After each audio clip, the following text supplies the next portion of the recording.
So ngayon pababa na lang tayo dito sa Davao. Ladies and gentlemen, we are now on our final seat, and the captain has switched on the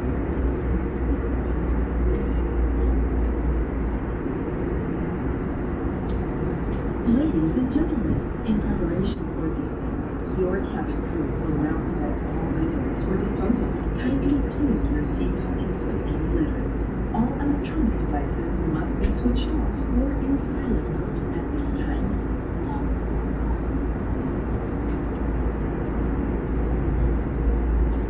Ito yung favorite ni Hero ni Gabi na madinig. Isa na naman na so now we're arriving from the airport of Davao, and thank you for your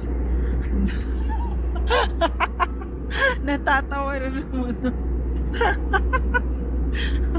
So seryosohin na natin to.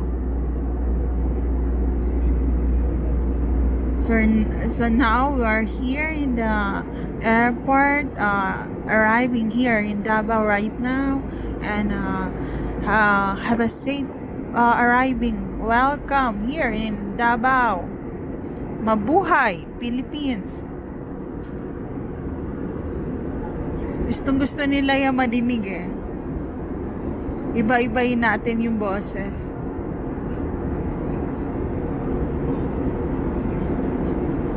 So ito yung nangyayari dito. So we are here on Davao right now. We're arriving right now, and we have a safe flight, and I'm alone right now.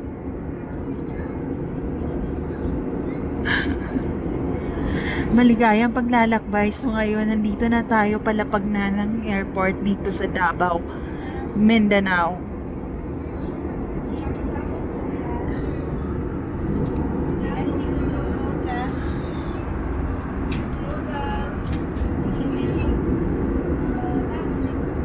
See you later, Davao, pag nakababa na ako mag-isa. Grabe, yung sa Cotabato talaga na Philippine Airline na sinakyan ko, talagang parang nasa roller coaster talaga. Very mabilis yung biyahe, nagba-bumper to bumper talaga. Parang inahagis yung mga tao sa ere talaga. Unlike dito, parang nasa 1% na lang yung paglapag ng eroplano. Parang very soft and soft talaga, na dahan-dahan ang paglapag. Unlike talaga doon sa Cotabato na eroplano na para kaming ihahagis pababa na ng Cotabato City. I don't know what's the different, ha? What's the different talaga? Bakit ganun? Bakit ganun? Nung palabag pababa na kami ng Cotabato City, para kami hinahagis talaga nung eroplanong sinakyan namin. Shout out Philippine Airlines, ayusin nyo parang masyadong parang inahagis kami, na sinisirkos, parang ganon, parang inuunggoy-ungguyan talaga. Tapos ngayon naman very gentle and very ang bagal ng pagbaba talaga. So, ayun. But, ang sakit sa likod nitong pagbaba na sobrang mabagal talaga, na iikot ng mabagal. Yung isa naman, nakakagulat, pero mabilis ang paghagis. Pero mukhang yun ang may pang forever talaga eh. Naiintindihan nyo ako habang nandito ako sa ere na nagsasalita. So ito yung view dito. Mabundok pala to, itong part na to. Mas mabundok siya. Wala masyadong dagat at mga ganun compare doon sa kabila.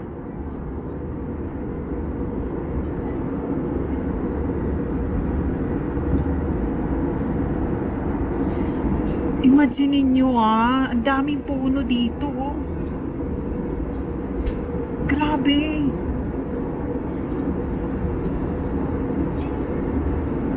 Yung flight talaga ng Cotabato City, hindi yung makalimutan eh. Bumper to bumper eh. Ito, ano siya eh, masyadong mabagal ang proseso.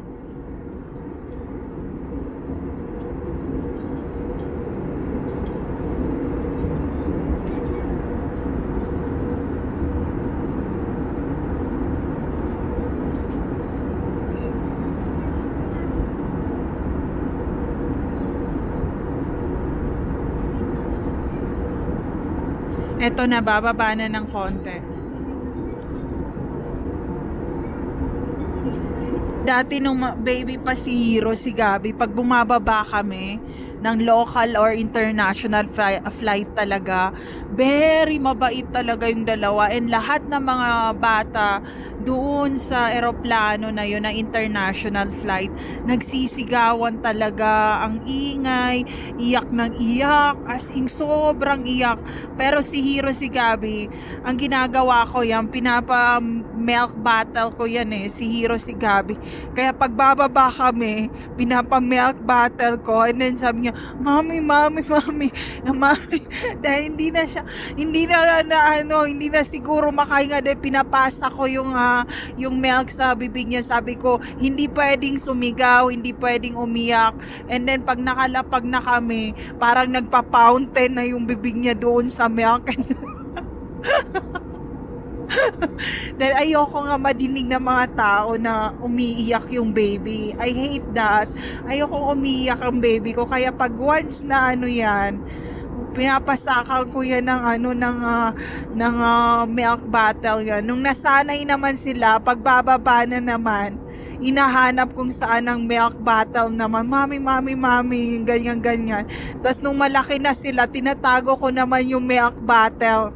Yung milk bottle talaga. Then hinahanap nila. Sabi ko, malalaki na kayo. Subukan yung dumedi dito sa walang milk bottle. Ang gawin nyo naman ngayon, kumalma kayo, tapos napunta na naman sa earphone. Mami, where's the earphone? Nabibingi kami, gusto naming sumigaw. Tapos ang gagawin ko naman, sabi ko, may dala akong duct tape, ida-duct tape ko kayo sa upuan na naman. So ayun, huwag nyo na hanapin ng earphone, huwag na tayo mag-i-earphone.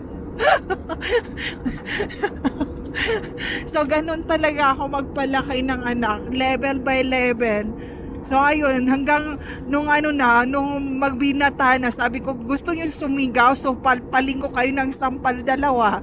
So ayun, hindi na sila nagsasalita ngayon. Ngayon naman, tinanong nila, mami, kailan ka bakasyon? Kailan ka lalayas? Ganyan, ingay-ingay mo.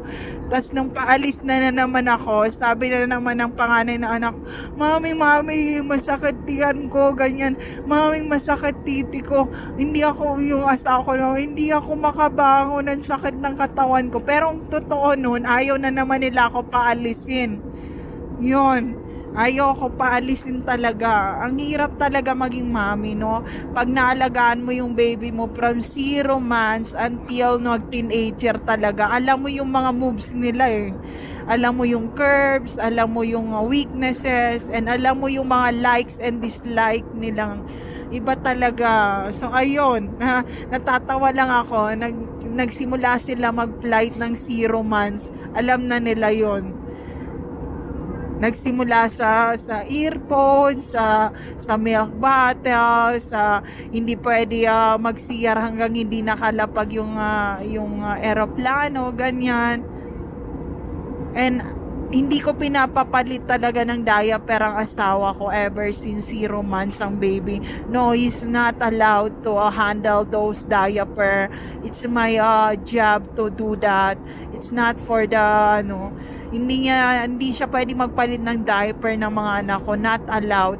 And then nung medyo malaki na naman si Hiro, si Gabi, pag nag-flight kami, sabi ko walang magda-diaper. Ang challenge, pag naihi kayo, paglapag nyo, wag muna kayo kumain na. So ayun, ang naman nila, tinitingnan nila, sabi niya, si Gabi, naiihina ba? Sabi ni Gabi, wag mo akong pakialaman sa si Kuya Hiro, naiihina ba? Kasi nga, ako ang bibili ng pagkain. Kasi puro sila pagkain eh. Tapos nung matanda na ako, maya-maya naman kaming nagsi-CR lahat. Sabi ko, ang gawin naman natin, may score yung mauuna sa CR. Tapos bibilangin na naman. Tapos yun ang hindi bibigyan ng pagkain. Kaya ginagawa nila, sabi ni Hiro, umaga na lang ako magsi-CR para may baon ako bukas. Sabi nga, ang daming pa-challenge talaga ng mami. Tapos ayaw nila kainin. Sabi naman ni Gabi, pasabugin ko yung dito sa microwave. Talaga ayaw niyo ko pagbuksan ng pinto para pakainin. Sinara niyo yung ref, sinara yung pantries kasi ayaw ko sila tumaba eh. So, pinadla ko yung rep, pinadla ko yung pantries, pinadla ko yung CR, mga ganun-ganun. Sabi pa, sana yung yung tetro na na strawberry milk dyan, sabi ni Gabi. Akin na, ipasabugin sa microwave para magalit ang mami buksan lahat ng mga rep, ng pantry, ng mga... So ano na naman ang issue natin ngayon? Mabundok pala dito eh. Kwento lang. Nadidinig nyo ba ako? So ayun. Kaya walang tamad sa mga anak ko, kay Hiro, kay Gabi. Pagising sa maga, alam na nila yon. Pag hindi marunong mag-swimming, hagis sa swimming pool. Pag hindi na makahinga, i-rescue sa swimming pool. Hagisan.